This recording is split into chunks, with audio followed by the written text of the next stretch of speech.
दोस्तों, आप सभी ये बात जानते हो कि इस समय हमारी वायुसेना को अवाक्स की सख्त जरूरत है। अवाक्स का मतलब airborne early warning control system होता है। अवाक्स को आप आसानी से ऐसे समझ सकते हैं कि अवाक्स वो एयरक्राफ्ट होते हैं जिनके ऊपर रेडार लगा होता है, जिनकी मदद से हम काफी आसानी से दुश्मन देश के ड्रोन, फाइटर जेट और क्रूज मिसाइल का हवा में होते हुए ही लंबी दूरी से पता लगा सकते हैं। और अवाक्स का फायदा हमको जब होता है जब हमारा किसी देश के साथ युद्ध हो जाता है। उस कंडीशन में अवाक्स को फाइटर जेट से आगे रखा जाता है, जिसका फायदा ये होता है कि अवाक्स हमें पहले ही ये बता देता है कि दुश्मन देश की तरफ से अपने कौन कौन से फाइटर जेट और कौन से ड्रोन को भारत की ओर भेजा जा रहा है। इस समय हमारी वायुसेना को कम से कम 12 से 15 अवाक्स की सख्त जरूरत है और इस समय हमारी वायुसेना के पास केवल 6 ही अवाक्स मौजूद हैं और इन 6 अवाक्स में से हमारे पास 3 तो फॉल्कन अवाक्स हैं, जिनमें इजराइल द्वारा बनाया गया रेडार लगा हुआ है और इनमें एयरक्राफ्ट रशिया द्वारा बना लगा हुआ है।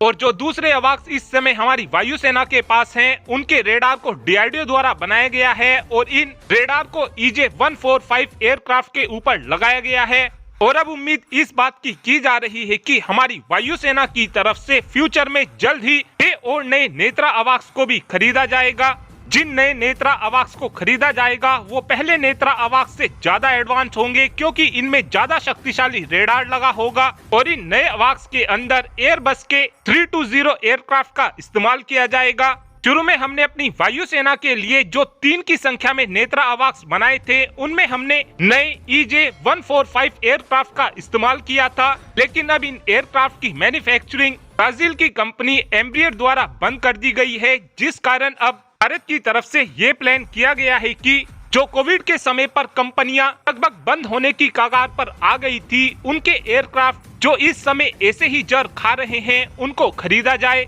और उनके अंदर ही अपने नए नेत्रा रेडार को लगाकर एक पूरे ही अवाक्स को बनाकर तैयार कर लिया जाए। और इस समय हमारी वायुसेना ने कई ऐसे एयरक्राफ्ट को खरीद भी लिया है, जिनका मॉडिफिकेशन भी अब पूरी तरीके से कंप्लीट कर लिया गया है। इन एयरक्राफ्ट के अंदर बस अब केवल रेडार को लगाना बचा हुआ है और इस समय हमारी एयर इंडिया के पास भी एयरबस के कई 320 एयरक्राफ्ट मौजूद हैं। इन एयरक्राफ्ट को भी हमारी वायुसेना की तरफ से खरीदा जाएगा और बाद में इनके ऊपर भी नेत्रा रेडार को लगा दिया जाएगा और इन एयरक्राफ्ट के ऊपर जो रेडार लगाया जाएगा, उस रेडार के फैब्रिकेशन के लिए प्राइवेट कंपनियों के लिए टेंडर भी निकाल दिया गया है। नेत्रा अवाक्स के अंदर जो डीआरडीओ ने टेक्नोलॉजी बनाकर तैयार की थी, अब डीआरडीओ ने उससे भी ज्यादा एडवांस टेक्नोलॉजी को बनाकर तैयार कर लिया है। और डीआरडीओ की तरफ से तो ये भी प्लान किया गया है कि जो हमने हमारी वायुसेना को पहले नेत्रा अवाक्स दिए थे, उनमें भी हम नई रेडार की टेक्नोलॉजी को ऐड करेंगे। और हमने आपको पहले भी बताया है कि EJ-145 एयरक्राफ्ट का इस समय एम्ब्रियर की तरफ से प्रोडक्शन बंद कर दिया गया है, लेकिन जो हम पुरानी कंपनियों से इन एयरक्राफ्ट को खरीदने वाले हैं, इनका मॉडिफिकेशन एम्ब्रियर द्वारा किया जाएगा, जिसके बाद रेडार को भी इस एयरक्राफ्ट में लगा दिया जाएगा। और अब डीआरडीओ ऐसे इंडस्ट्री पार्टनर को ढूंढने में लगा हुआ है जो हमारी वायुसेना के लिए इन एयरक्राफ्ट को खरीदे और इनका मॉडिफिकेशन एम्ब्रियर से कराए और सभी सेंसर लगाकर एक पूरे ही एयरक्राफ्ट को तैयार करे और बाद में इस एयरक्राफ्ट को हमारी वायुसेना के सामने प्रेजेंट करे। और जो भी कंपनी इस काम को पूरा करेगी, उस कंपनी को इस एयरक्राफ्ट के सर्टिफिकेशन को भी पूरा कराकर देना होगा। और